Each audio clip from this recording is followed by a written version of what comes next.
I never imagined that a simple mission would lead me to a moment I'd never forget. My name is Kael, and I was a human operative assigned to observe the planet Valyria.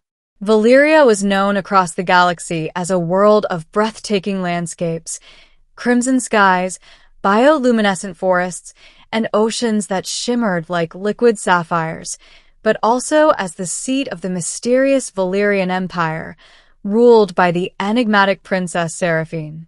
The Alliance didn't fully understand the Valyrians. They were advanced, secretive, and their customs were unlike anything I'd ever encountered. And as part of my assignment, I had to get close to the royal family to report on their political alliances. Nothing in the mission brief mentioned anything about the princess herself, or how dangerous a single glance from her could be.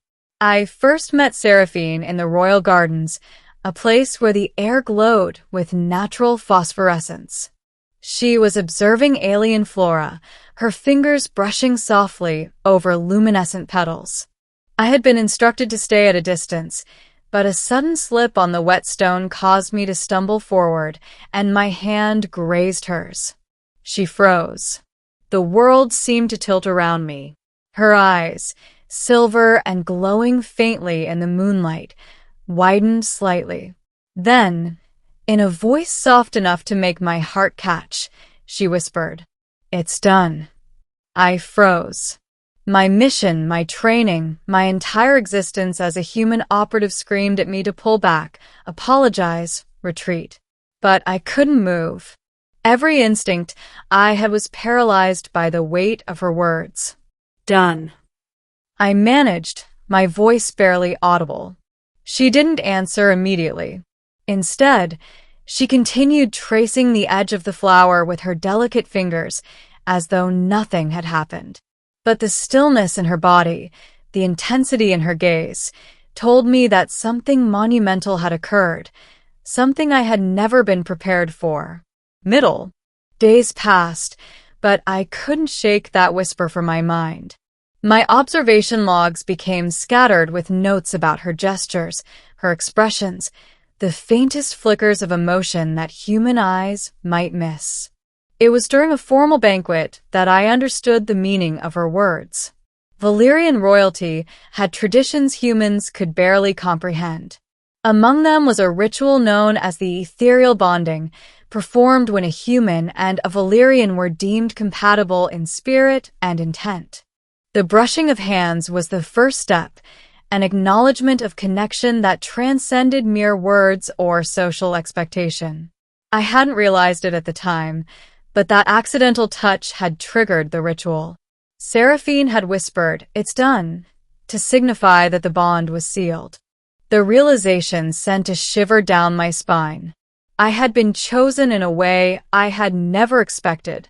Later, when we were alone in the observation tower overlooking the shimmering Valyrian Sea, she spoke again. "You must understand," she said, her voice a mixture of authority and vulnerability, "that this bond changes everything. Humans are fragile in our ways, but our spirits can intertwine in ways that are irreversible." "I don't understand," I admitted. "I'm just a human operative. How could I possibly?" She placed her hand over mine, warm and ethereal. "You don't have to understand. You just have to accept it." The moment our hands touched again, I felt an electric current surge through me. A clarity, a connection that defied all logic. My training, my experience, my knowledge of galactic diplomacy, all of it faded into insignificance. And yet, the palace was no safe haven. Whispers of rebellion stirred in the shadows.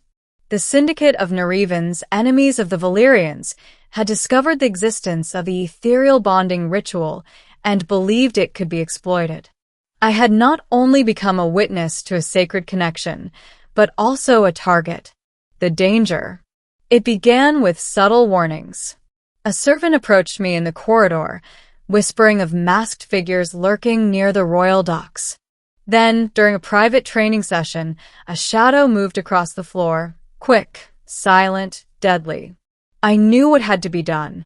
Protect her. Always. That night, as Seraphine slept in the crystal chamber, I stood watch, armor within reach, scanning the walls with enhanced sensors. But as hours passed, fatigue crept in, and I drifted for just a moment. That moment was enough. The Syndicate attacked. Plasma blades ignited. Alarms blared. I fought fiercely, moving between her and the attackers, parrying, striking, and shielding her with every ounce of strength I had. At one point, an explosion threw me to the ground, and I could barely see through the haze. And then her voice, soft but commanding through the chaos. Kael, trust me. I followed her instructions blindly, a human acting on instinct and loyalty. Together, we maneuvered through the collapsing hallways. She had learned the palace's hidden routes far better than anyone else, guiding me with quiet authority. After the attackers were neutralized, we stood on the balcony, overlooking the shattered courtyard. Smoke drifted across the Velyrian sky, painting it in shades of crimson and violet. I looked at her, and in that moment, words failed me. She stepped closer, brushing her hand against mine again. Not accidental this time. Deliberate. Purposeful. I told you, she whispered, echoing the phrase that haunted me for days. It's done. Ending. The days that followed were unlike anything I had ever experienced. The palace repaired itself slowly, but the bond between Seraphine and me grew stronger with each passing moment. We shared quiet breakfasts in the floating gardens, our hands meeting without thought. We trained together in the low-gravity arenas, her agility and intuition blending seamlessly with my human strength and strategy. One evening, as twin moons rose above the horizon, she turned to me with a seriousness that made my chest tighten. Kael, she said softly, I know humans and Velyrians are not supposed to bond like this. But I cannot imagine my life without your presence. I feel the same, I said, my hand finding hers instinctively. I never expected this. Her eyes glowed faintly in the moonlight. Neither did I. And yet here we are, bound by touch, by spirit, by choice. That night, she did not sneak closer. She did not hesitate. She simply took her place beside me on the observation deck, our hands entwined, watching the galaxies swirl beyond the palace dome. I realized something profound. The ethereal bonding wasn't just a ritual. It was a declaration.